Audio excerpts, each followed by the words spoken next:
Bismillahirrahmanirrahim. Assalamualaikum warahmatullahi wabarakatuh.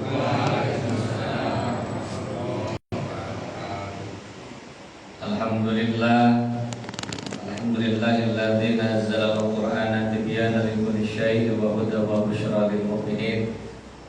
Asyhadu an la ilaha illallah wahdahu la syarikalah, al-malikul haqqul mubin. Asyhadu anna Muhammadan abduhu wa rasuluhu as-sadiqul wa'dil amin wa al-mab'uts rahmatan lil alamin. Allahumma shalli wa sallim ala nabiyyina Muhammadin wa ala alihi wa ashabihi wa man tabi'ahum bi ihsanin ila yaumiddin. Amma ba'd. Faqad qala Allah ta'ala fi kitabihil karim, a'udzu billahi minasy syaithanir rajim. Fa bi ayyi ala'i rabbikuma tukadziban. Qala aidan a'udzu billahi minasy syaithanir rajim. Fadhkuruni azkurkum washkuruli wa la takfurun. Shadaqallahul azim. Bapak Ibu hadirin wal hadirat ingkang Allah hormati, khusus Bapak Ketua Takmir Masjid Nurul Hidayah, Bapak Ketua Takmir Masjid Nurul Huda, Blunyahan ya Pak. Di rahmat Allah, Bapak Haji Muhammad Mujiman lagi. Saya baru mengenal beberapa sisi wilayah di wilayah Blunyahan. Yang kalau hormati Panitia Ramadan 1445 Hijriah yang luar biasa sudah menyiapkan pengawasan dan pengawasan untuk semaraknya acara Ramadan 1445 Hijriah. Khusus di kesempatan sore hari ini kita bisa melaksanakan pengawasan menjelang buka puasa. Saya biasanya kalau di kota pengawasan itu 15 menit, 20 menit. Tapi ternyata luar biasa di Blunyahan di Masjid Nurul udah 1 jam ke depan. Luar biasa. Ibu-ibu kuat 1 jam? Bapak-bapak kuat 1 jam lagi? Insya Allah kita akan ngaji kurang lebih 1 jam ke depan. Kita bersyukur kepada Allah Subhanahu wa Ta'ala. Allah maringi kita, Allah memberikan kepada kita nikmat, berbagai macam nikmat yang tidak bisa kita hitung. Sejak nikmat-nikmat yang sifatnya keduniawian, nikmat sehat, nikmat kita enak makan, minum, sampai nikmat-nikmat yang sifatnya keukhrawian. Salah satunya bisa melaksanakan dan menghadiri pengawasan dan kondisi kita insyaallah sehat walafiat. Saya mohon maaf saya bahasanya seperti biasa bahasa Indonesia Saya kalau di Ciamis namanya Anang Sumarna, kalau di Blunyahan yo Anang Sumarno. Mas MC tapi betul ya Anang Sumarna. Nah, Anang Sumarno ya. Saya dipanggil Anang Sumarno, monggo Anang Sumarna silakan. Yang penting kita bersaudara, salam silaturahim kagem semuanya Bapak Ibu. Mudah-mudahan silaturahim kita dicatat sebagai amal-amal soleh. Amin ya rabbal alamin. Kita bersyukur kepada Allah. Syukur kita tentu biasa dengan mengucap hamdalah, alhamdulillahirabbil alamin. Syukur itu biasanya kalau kita kembalikan ke dalam Al-Quran, maka konsepnya sangat jelas. La in syakartum la azidannakum. Jika bersyukur maka ditambah nikmat. Biasanya konsep kita dibalik, nek nambah bertambah nikmat maka baru bersyukur. Konsepnya terbalik. Tapi konsep Al-Quran sangat jelas, luar biasa. La in syakartum la azidannakum wa la in kafartum inna adzabi lasyadid. Itu konsep Al-Quran. Maka kita perbanyak syukur kita. Bapak Ibu, kalau kita bersedih sewajarnya mawon. Kalau kita itu kecewa sebentar saja. Tetapi kalau kita bersyukur, bukan bersyukur ala kadarnya, tapi bersyukur sebanyak-banyaknya. Ucapkan alhamdulillah sebanyak-banyaknya, senyum sebanyak-banyaknya. Jangan nunggu bahagia baru tersenyum, tapi tersenyumlah baru kita akan merasakan kebahagiaan. Bapak Ibu, menurut Allah Subhanahu wa taala, syukur yang lain, sebab kita ini oleh Rasulullah diberikan satu peringatan. Ni'matani maqbulun fihi makatsirun minan nas. Ada dua nikmat yang kadang dilalaikan manusia, kadang gak dianggap nikmat. Apa itu? Dua nikmat tadi, satu as-sihat, yang kedua al-faragh. Ni'matani maqbulun fihi makatsirun minan nas, as-sihat wal faragh. Ada dua nikmat yang dilalaikan manusia, satu sehat, yang kedua sempat. Kita sehat alhamdulillah, kita sempat alhamdulillah. Ada yang sehat tapi tidak sempat, gak sampai ke pengawasan. Ada yang sempat tapi kurang sehat, gak sampai juga ke pengawasan. Maka yang hadir di sini insyaallah sehat dan sempat. Ibu-ibu sehat, hatinya sehat, pikirannya sehat, alhamdulillah. Bapak sehat lagi, fisiknya sehat, hatinya sehat, pikirannya sehat, kantongnya sehat, alhamdulillah. Luar biasa, jamaahnya banyak. Mudah-mudahan ini menjadi salah satu tanda bahwa di wilayah ini, wilayah Dunyahan, insya Allah agama Islam akan terus berkembang sampai anak cucu generasi penerus kita semuanya akan menjadi penopang, pendukung untuk jayanya agama Islam. Amin ya rabbal alamin. Bapak Ibu, masih masalah syukur. Ketika kita mengucap alhamdulillah, itu biasanya para ulama memberikan satu penafsiran, kan segala puji milik Allah, atas segala puji bagi Allah. Kenapa nggak disebut saja satu pujian? Sebab memang puji-pujian itu banyak. Pertama, bisa pujian Allah untuk Allah. Dalam Al-Quran banyak ketika Allah memuji Allah sendiri. Kemudian yang kedua, ada pujian dari Allah untuk makhluknya, tetapi bukan sembarang makhluk yang Allah puji. Salah satunya makhluk yang istimewa dalam pandangan Allah, yakni Nabi Muhammad sallallahu alaihi wasallam. Allah memuji beliau, wa innaka la'ala khuluqin 'azim. Dalam surah Al-Qalam ayat 4, sesungguhnya engkau wahai Muhammad memiliki akhlak yang sangat agung, akhlak yang sangat mulia. Jadi itulah pujian Allah bagi makhluknya. Ada juga pujian makhluk bagi Allah, sebagaimana kita biasa mengucap alhamdulillah kalau dipuji, itu adalah pujian dari kita untuk Allah Subhanahu wa taala. Tapi ada yang keempat, pujian makhluk untuk makhluk. Bapak memuji teman, itu pujian juga. Ibu memuji teman, pujian juga. Misalnya ibu-ibu melihat kerudung temannya bagus, wah bu, kerudungnya bagus.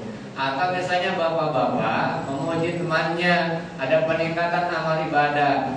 Pak, sekarang alhamdulillah jenengan itu pun soleh. Bu, alhamdulillah jenengan itu sedikit pun solehah. Biasanya pun kita kalau dipuji orang, apa Pak responnya kira-kira biasanya? Biasa kita langsung mengatakan boten kok, boten. Mula biasa-biasa mawon, boten soleh kok. Ibu-ibu biasanya pun kata boten kok, boten bu. Mula boten solehan, biasa-biasa mawon. Biasanya pun kita langsung menolak, harus boten.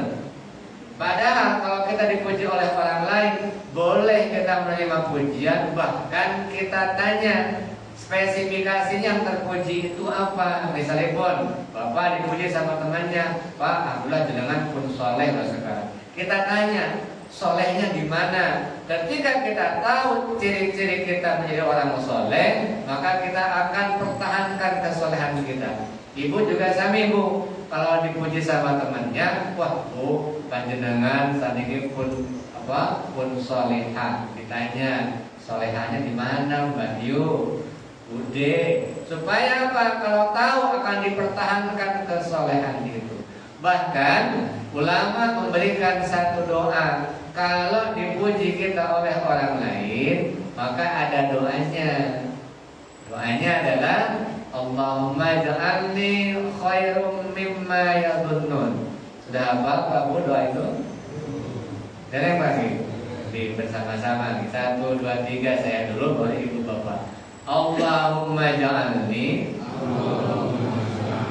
khairum mimma yadhunnun. Allahumma ja'alni khairum mimma yadhunnun. Allahumma ja'alni khairum mimma yadhunnun.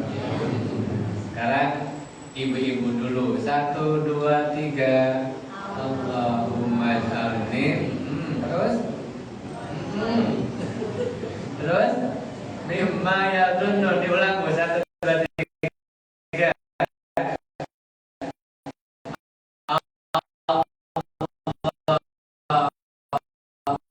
Allahumma ja'alni khairum mimma yadhunnun. Khairum yadhunnun. Nilainya ibu-ibu 90. Bapak-bapak 1, 2, 3. Allahumma ja'alni khairum yadhunnun. Bapak-bapaknya 90,5. Beda tipis ya. Alhamdulillah. Itu doa kalau kita dipuji. Artinya apa? Allahumma ja'alni, ya Allah jadikan aku khairum mimma, lebih baik dari apa yang yadhunnun, yang dia katakan, yang dia sangkakan kepadaku. Maka kalau begitu, kalau kita dipuji orang, kita langsung berdoa kepada Allah, Allahumma ja'alni khairum mimma yadhunnun. Ya Allah, mudah-mudahan apa yang dia katakan, apa yang dia sangkakan betul-betul sesuai apa yang dia sangkakan. Kalau dianggap kami soleha, dianggap kami soleh, maka betul-betul jadi orang yang soleh dan soleha. Amin ya rabbal alamin. Jadi jangan langsung ditolak, oke? Jangan langsung betul soleha malah ditolak. Betul soleh malah ditolak. Tapi pertahankan kesolehan itu sampai tetap kita jaga ketawaduan kita. Allahumma ij'alni khairum mimma yadhunnun. Bapak Ibu, kira-kira sudah hafal doa itu? Hafal nggih? Sebab nanti kalau nanti pengajian sudah selesai, nanti ditanya sama orang, ditanya sama penduduk yang lain, apa isi pengajiannya? Oh, ada doanya kalau dipuji. Apa doanya? Ya, pokoknya tadi lah kita tadi. Doanya Allahumma ij'alni khairum mimma yadhunnun. Inilah sebagai tanda kita bersyukur kepada Allah Subhanahu wa taala. Syukur yang lain yang tidak kalah penting Bapak Ibu. Kita ini menjadi seorang muslimah, mukmin mukminah, shaim shaiman. Shaim shaimah, mukmin mukminah, muslim muslimah. Kita menjadi orang yang beriman, dan keimanan itu adalah nikmat yang luar biasa. Nikmat yang sangat besar yang Allah berikan kepada kita. Sehingga ketika Allah jelaskan, innal ladzina kafaru wa matu wa hum kuffar fala yuqbalu min ahadihim mil'ul ardi dhahaban wa la yuftada bih. Kalau ada orang kafir meninggal dalam kondisi kafir, kemudian di akhirat akan menembus keimanan yang dia abaikan, akan menembus keimanan yang dulu tidak dia pedulikan ketika di dunia. Allah tegaskan, maka tidak akan bisa ditebus keimanan itu walaupun tebusannya berupa bumi dan seisinya dijadikan emas. Bapak Ibu, kita tahu emas harganya murah apa mahal? Mahal. Berapa Bu sekilo harga emas?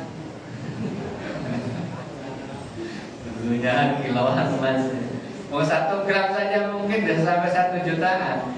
Ini mau ditebus keimanannya, tebus keimanan. Walaupun bumi jadikan emas, seluruh isi bumi jadikan emas untuk menebus keimanan. Allah tolak, tidak bisa.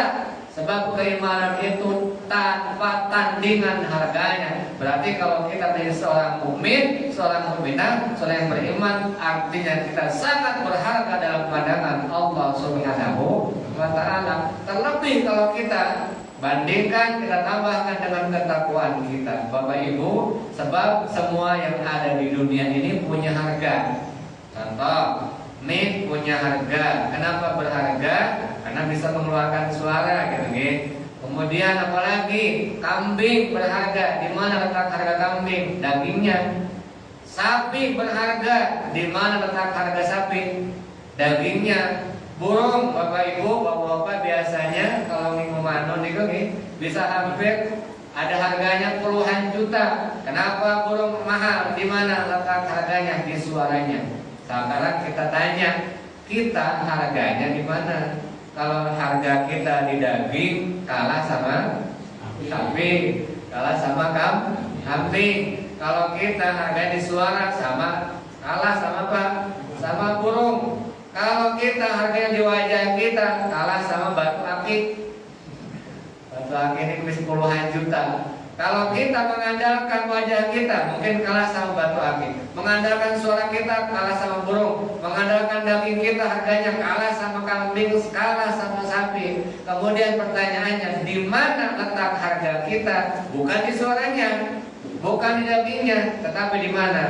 Di dalam ketakwaan kita kepada Allah Subhanahu wa taala. Maka Allah tegaskan, inna akramakum indallahi atqakum. Maka dari orang tadi tiada lain tiada bukan bahwa kita harus bersyukur kepada Allah Subhanahu wa taala, minimal secara kalam dengan memperbanyak kalimat alhamdulillahirabbil alamin. Kemudian tidak lupa salawat dan salam. Mudah-mudahan senantiasa tercurahkan, terlimpahkan kepada junjungan kita, tiada lain tiada bukan, Nabiina wa Maulana wa Habibina Muhammad sallallahu alaihi wasallam. Kalau ada majelis, ada perkumpulan, kok di situ tidak disampaikan sholawat, maka gambarannya sama saja seperti majelis yang bau, bahkan baunya bau bangkai. Maka kita bersolawatlah ketika di majelis. Ketika Allah Subhanahu wa taala memerintahkan berhaji, maka Allah tidak menegaskan dirinya berhaji. Ketika Allah memerintahkan kita untuk sholat, Allah tidak menegaskan dirinya sholat. Ketika kita diperintahkan untuk berzakat, Allah tidak menegaskan dirinya berzakat.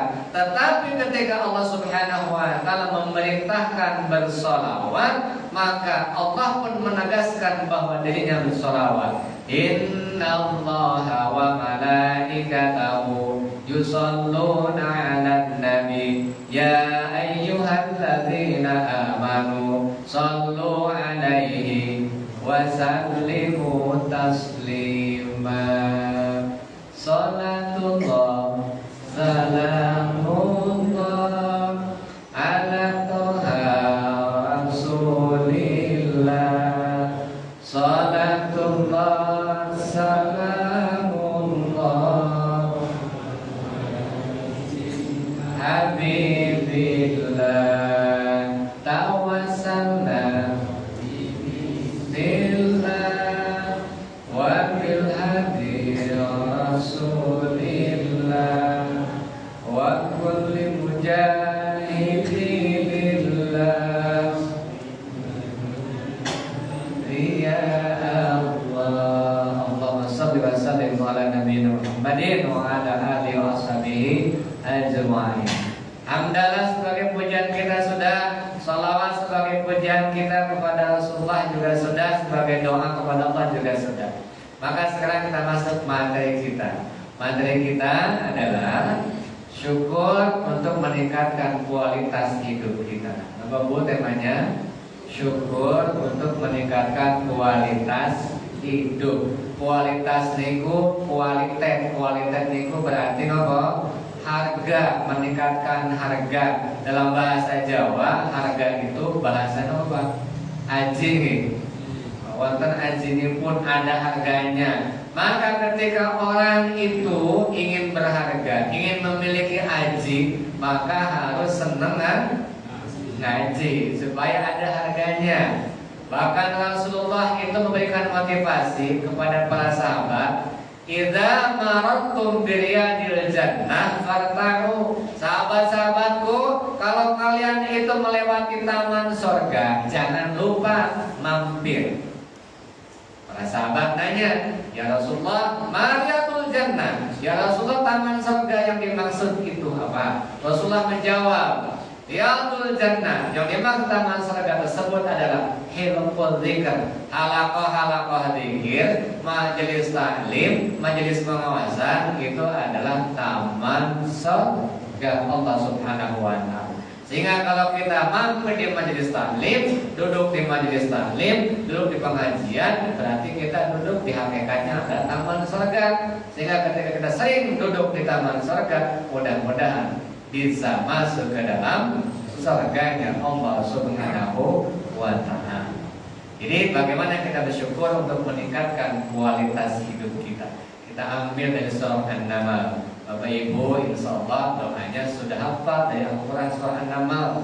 Doa Nabi Sulaiman, Rabbi awzirni terus an ashkura ni'mataka allati an'amta alayya wa ala walidayya wa an a'mala salihan tardah wa adkhilni bi rahmatika fi ibadikas shalihin.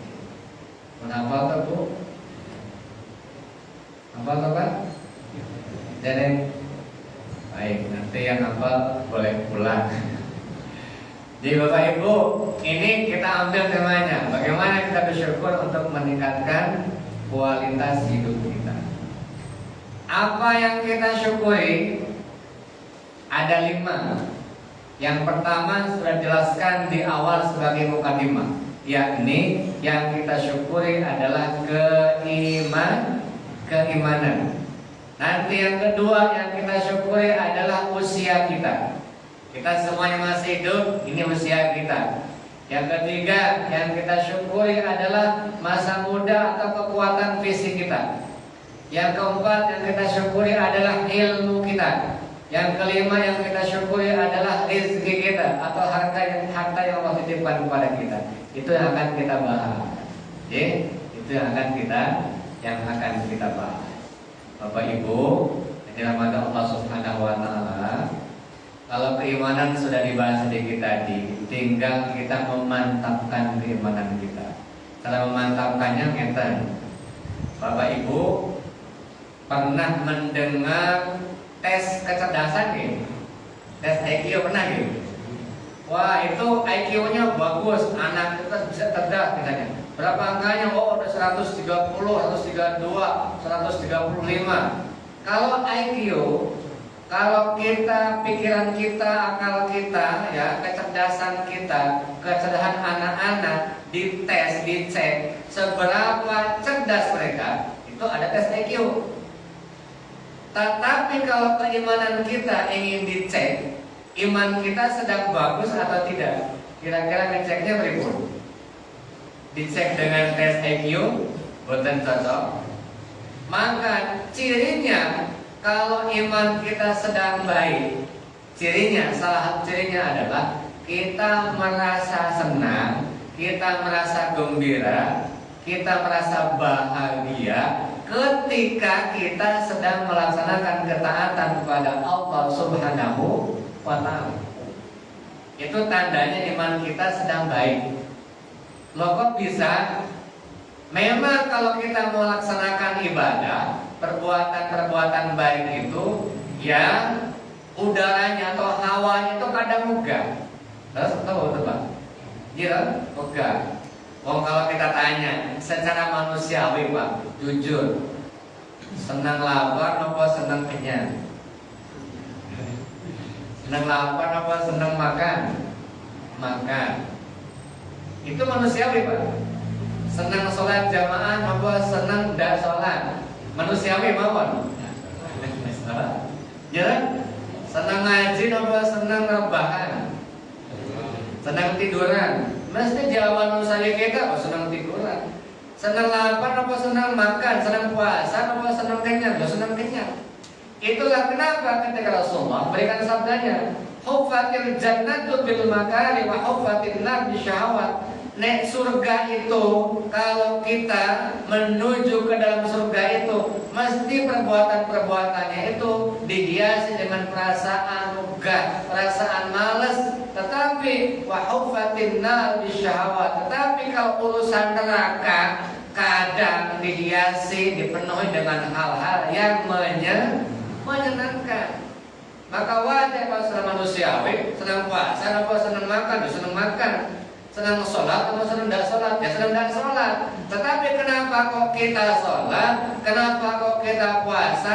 Mungkin awalnya terpaksa, tapi keterpaksaan yang berulang-ulang dalam kebaikan itu akan menjadi sebuah kebiasaan. Dan kebiasaan itu akan memunculkan ikhlas, walaupun ikhlasnya itu berjenjang.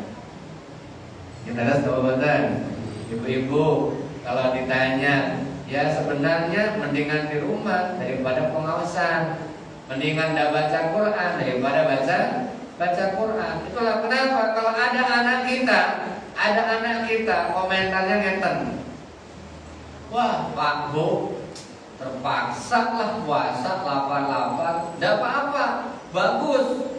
Lebih baik terpaksa puasa daripada sukarela tidak puasa. Wah Bu, males, aku terpaksa ngaji, tidak apa-apa. Lebih baik terpaksa ngaji daripada sukarela tidak ngaji. Aduh, terpaksa pengawasan pengajian, tidak apa-apa. Lebih baik terpaksa pengajian daripada sukarela nggak ngaji. Sehingga ujung-ujungnya kalau kasaran kita, lebih baik terpaksa masuk surga daripada sukarela. Jadi kalau keterpaksaan awalnya tidak apa-apa. Sebab yang namanya keikhlasan itu tidak instan, tidak seperti mie instan. Ikhlas itu memang awalnya belajar juga. Maka ketika ada kalimat lillahi ta'ala, lillahi rabbil alamin, memang itu awalnya seperti itu. Terpaksanya ketika kita mau belajar ikhlas. Sebab ikhlas juga seperti anak kita ketika sekolah. Ada ikhlas tingkatan TK, tingkatan SD, tingkatan SMP, tingkatan universitas. Ngeten Pak, contoh ngeten, Bapak Ibu, kalau kita sholat, itu mengharapkan pahala apa betul? Kita puasa mengharapkan pahala apa betul? Contoh lagi, walaupun hadisnya kan tidak marfu atau sahih banget. Kalau ada seseorang itu rajin baca surah Al-Waqiah, kira-kira harapan ibu apa? Biar apa kata fadilahnya?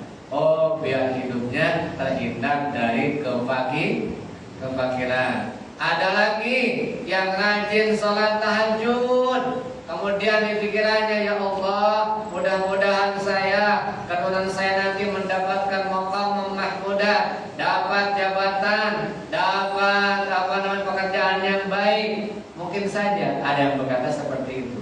Apakah itu tidak boleh? Atau lagi seperti ini, ya Allah saya berinfak, ya Allah saya bersedekah, ya Allah supaya saya dapat ganti yang berlipat ganda, ya Allah. Boleh apa betul? Boleh banget. Sebab apa? Sebab itulah tahapan ikhlas yang disebut dengan ikhlas mubtadiin. Ikhlas awal, Pak. Ikhlas awal. Ini ikhlas awal. Sholat, wah pengen pahala. Sholat, duha, pengen rezekinya apa? Lancar, ya. Pekerjaan lancar, anak-anak lancar, ya pekerjaannya. Sholat sunat yang lainnya supaya urusan lancar. Apakah nggak boleh? Boleh. Tapi ikhlasnya ikhlas mubtadiin. Asal tujuannya tetap lurus hanya kepada Allah Subhanahu wa Ta'ala. Beda kalau sudah urusannya biar dipuji, mendapat pujian manusia, itu beda. Tapi ketika lurus hanya untuk Allah, tapi masih ada harapan-harapan yang sifatnya duniawiyah, maka itu ikhlas mubtadiin. Maka kalau ikhlas mubtadi kita tingkatkan akan menjadi ikhlas abidin, ikhlasnya seorang hamba, bahkan ikhlasnya nanti ikhlas muhibbin, ikhlas orang-orang yang sangat mencintai Allah dan Rasulnya. Sudah tidak memikirkan balasan sifatnya dunia, itu urusan Allah akan berikan balasan kepada kita. Itu namanya ikhlas. Maka awal pangkalnya adalah tiada lain anak kita dimiliki oleh kita adalah keimanan kepada Allah Subhanahu wa Ta'ala. Oh, nikmat pertama itu. Nikmat kedua yaitu nikmat usia. Nikmat usia. Bapak Ibu, usia kita berbeda-beda nih. Cara ngeceknya mana usia yang lebih sepuh dari kita mudah. Kalau usia masalah keduniaan atau fisik, siapa yang lahir lebih dulu dari kita berarti dia lebih sepuh dari kita. Gitu kan? Tetapi dalam masalah ini usia ada dua macam. Satu ada usia fisik, yang kedua ada usia ruhiyah kita. Usia ruhani. Kalau usia fisik mudah, siapa yang lebih dewasa dari kita? Siapa lebih sepuh dari kita? Cek saja, yang lahir lebih dulu dari kita, dia lebih sepuh. Tetapi kalau masalah usia ruhiyah, belum tentu yang usianya dewasa, rohnya dewasa, rohaninya. Belum tentu yang lebih sepuh, rohaninya lebih sepuh. Sebab apa? Kalau fisik tergantung bagaimana hitungan secara kalender, tetapi kalau ruhiyah atau rohani kita, bagaimana kedewasaannya tergantung kedekatan kita dengan Allah Subhanahu wa Ta'ala. Maka usia kita ada dua, ada usia pertama, ada usia kedua. Usia pertama itu ya sudah sampai diumumkan berita lalayu, innalillahi wa inna ilaihi raji'un, itu usia pertama. Usia pertama itu a'mar ummati ma baina sittin ila sab'in. Usia umatku kata Rasulullah hanya kisaran 60 atau 70-an. Tetapi kalau usia kedua, bisa-bisa berabad-abad usianya. Nah, usia kedua itu usia setelah kita meninggal, kita akan dikenal oleh orang lain. Panjang usia ini pun apa boten. Contoh, para ulama seperti Imam Nawawi, Imam Bukhari, Imam Muslim, itu mereka nggak begitu panjang usia pertamanya, nggak sampai ratusan tahun. Tetapi usia keduanya, siapa yang tidak kenal Imam Bukhari sampai sekarang? Siapa yang tidak kenal Imam Nawawi? Siapa yang tidak kenal Imam Muslim dan ulama-ulama lain? Itu adalah usia kedua. Maka ibu bapak, dulu Rasulullah ketika ada jenazahnya itu apa? Kalau bahasa ibunya itu mayit. Biasanya pun ketika ada jenazah yang diusung, itu kan Rasulullah juga biasanya menghormati ya. Misalnya berdiri, para sahabat juga berdiri. Dari sini kalau jenazah diberangkatkan kan kita berdiri. Rasulullah biasanya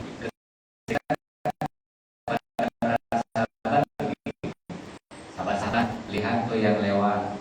Kalau Rasulullah itu bisa jadi satu mustari, yang kedua mustaroh minhu kata Rasulullah. Loh, kenapa Rasulullah kok mustari?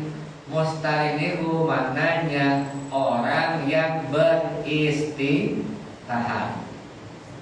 Kalau mustaroh minhu kata Rasulullah maknanya itu orang yang mengistirahatkan orang lain. Beda Pak Ibu. Kalau yang beristirahat berarti memang dia diberangkatkan di tempat beristirahatan. Maka kadang saya pernah dengar ada yang mengatakan begini MC-nya, Pak Ibu hadirin sekalian, mari kita berangkatkan jenazah ke tempat peristirahatan yang terakhir. Itu kalau mustarih maknanya dia beristirahat. Istirahat dari apa? Min nasabi dunia, kata Rasulullah. Istirahat dari hiruk pikuknya dunia. Istirahat dari godaan-godaan dunia. Dia beristirahat, dan orang yang dikatakan mustahil itu dia beristirahat dan insya Allah husnul khatimah. Tetapi yang kedua kata Rasulullah, itu namanya mustarah minhu. Dia bukan beristirahat, tapi malah mengistirahatkan orang lain. Jadi ketika dia meninggal, tetangganya alhamdulillah bisa istirahat dari lisan-lisannya yang pedas. Alhamdulillah bisa istirahat di tangan-tangannya yang jahil. Begitu. Bisa istirahat di perilakunya yang membuat kita itu mulus apa bu? Mulus dodo. Maka kalau mustahil tadi yang beristirahat, ketika ada berita lelayu, maka respon kita innalillahi wa inna ilaihi raji'un. Mudah-mudahan husnul khatimah. Kalau yang mustarah minhu, beda responnya. Oh, wis mati gitu. Kan begitu.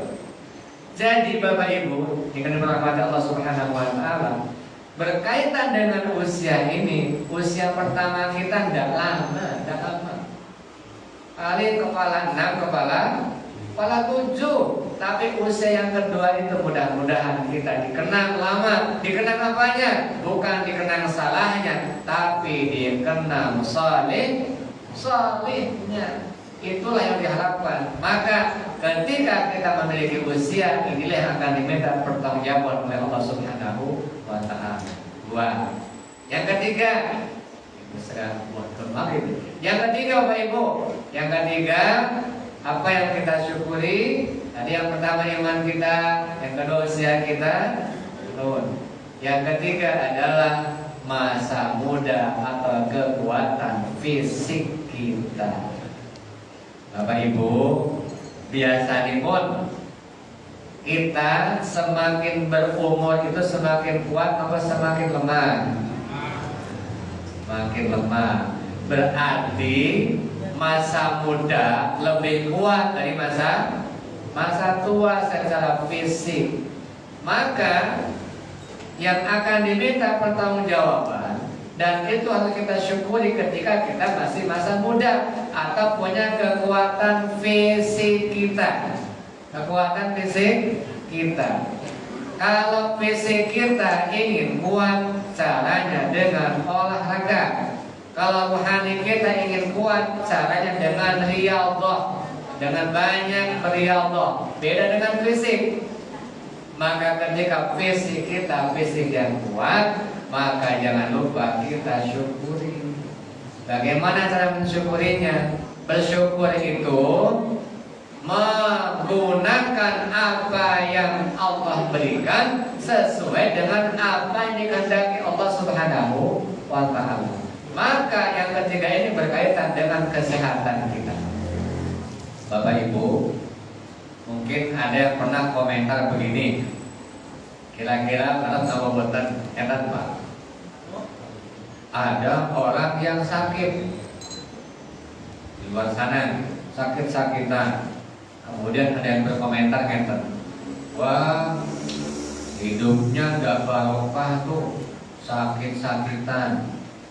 Kemudian lihat orang yang sehat, ada yang berkomentar, wah hidupnya mesti barokah, sebab sehat terus. Kira-kira kan, lantas nama buatan pernyataan itu. Lantas nama buatan Bu, assalamualaikum Bu.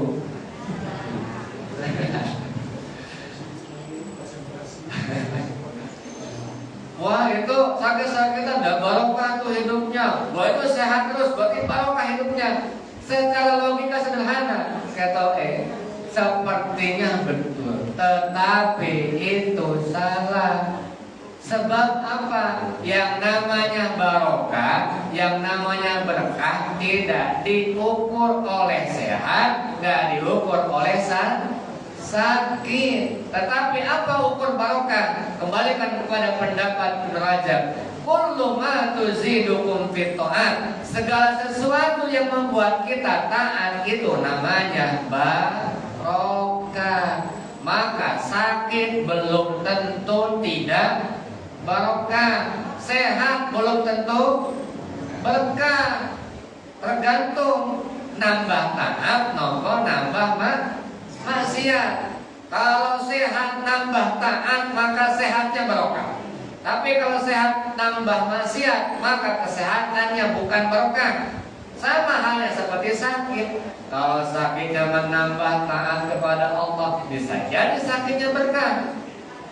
Kan begitu.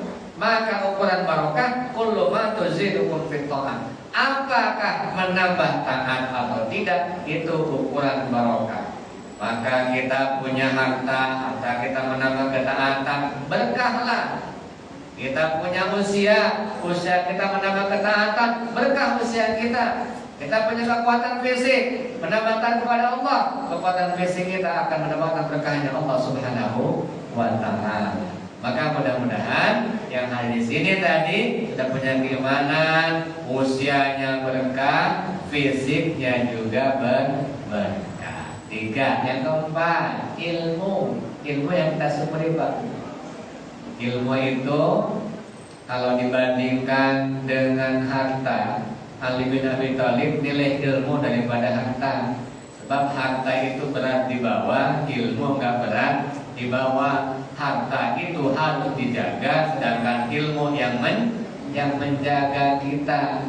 Kalau diibaratkan gelas Bapak Ibu, gelas ini kan air apa Pak Bu? Air putih. Kalau dijual harganya berapa? Gratis, paling 1.000. Nah, yang kiri air apa nih? Kok tahu ini teh? Kan belum diunjuk.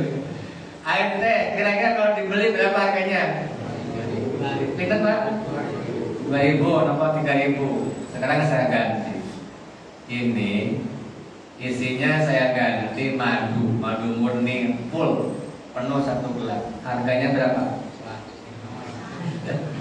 150.000. Kok bisa gelasnya sama, harganya beda? Karena apa? Isinya. Kita adalah wadah. Coba, kita ini wadah. Yang membedakan harga kita berarti apanya? Isinya. Isinya apa Pak? Isinya nasi katanya, sayuran. Isinya yang membuat kita berharga ada salah satunya adalah ilmu. Padahal pengawasan kita sudah berapa puluh kali, potong sudah berapa puluh kali, ibarat gelas, ibarat wadah, mungkin kita ini sudah hampir penuh. Tinggal apa? Tinggal kita mengamalkan. Berarti ilmu yang kita syukuri itu bukan ilmu sembarang ilmu, tapi ilmu yang bermanfaat. Itulah kenapa ibu bapak monggo kalau setiap pagi berdoalah sebagaimana Rasulullah tentang ilmu ini. Allahumma inni as'aluka ilman nafi'an wa rizqan thayyiban wa amalan mutaqabbalan. Setiap mengawali pagi Rasulullah doanya begitu. Kita mencontoh Rasulullah, Allahumma inni as'aluka ilman nafi'an wa rizqan thayyiban wa amalan mutaqabbalan. Ya Allah, paringi kula, berilah kami ya Allah ilmu yang bermanfaat, rezeki yang baik, dan juga amal-amal yang makbul diterima. Nah, ilmunya bukan ilmu sembarangan, tapi ilmu yang bermanfaat. Pak, kelima, sudah jelang maghrib ya. Kelima yang kita syukuri adalah rezeki. Bapak Ibu, saya cerita dia menjelang akhir kajian. Bapak Ibu pernah melihat burung gagak bertelur Pak? Belum gitu. Paling kita kan burung apa? Berkutut gitu. Ternyata secara sunatullah Pak, burung gagak itu kalau bertelur, itu ketika telurnya netas, kemudian muncullah anak burung gagak, itu secara sunatullah burung gagak itu akan mencampakkan, membuang anaknya, ninggalin anaknya. Itu sunatullah, memang begitu. Tapi ada intibannya. Jadi kan burung gagak itu bulunya apa Pak? Hitam. Anaknya ketika sudah netas betul-betul apa warnanya? Putih. Nah, burung gagak itu kaget. Wah, ini anaknya sopo? Aku hitam kok ini putih, maka Satratullah dia akan meninggalkan anaknya Pak. Ditinggalkan, dibuang tuh anak. Itu sunatullahnya. Tetapi rahasianya apa? Anak burung gagak itu mengeluarkan lendir-lendir, akhirnya nanti akan dimakan. Ada serangga-serangga yang datang dimakan. Akhirnya anak burung gagak lama-kelamaan berbulu dan hitam. Baru nanti induknya akan datang lagi ngecek. Oh, jelas ini anakku. Masalah rezeki di sini adalah ketika ada ulama yang memberikan satu doa, Allahumma rzuqna kama tarzuqul bughos. Ya Allah, berilah kami rezeki sebagaimana Engkau kasih rezeki pada anak burung gagak. Artinya apa? Anak burung gagak dijamin rezekinya oleh Allah Subhanahu wa ta'ala. Maka rezeki kita jangan sampai hanya rezeki hasil kasar kita, tapi rezeki hasil ketakwaan kita, di mana Allah berjanji, wa may yattaqillaha yaj'al lahu makhraja wa yarzuqhu min haitsu la yahtasib. Penasaran Pak? Disampun Pak. Bapak Ibu rahimakumullah, sampai sini kajiannya nggih. Lain waktu mudah-mudahan bisa kita sambung dengan kesempatan. Mudah-mudahan manfaat, menjadi inspirasi, motivasi dan kita amalkan. Kita sampaikan juga kepada orang lain yang belum mengetahuinya, insyaallah. Sebelum kita tutup, mari kita berdoa sebelum buka puasa. Monggo 1, 2, 3. Bismillahirrahmanirrahim.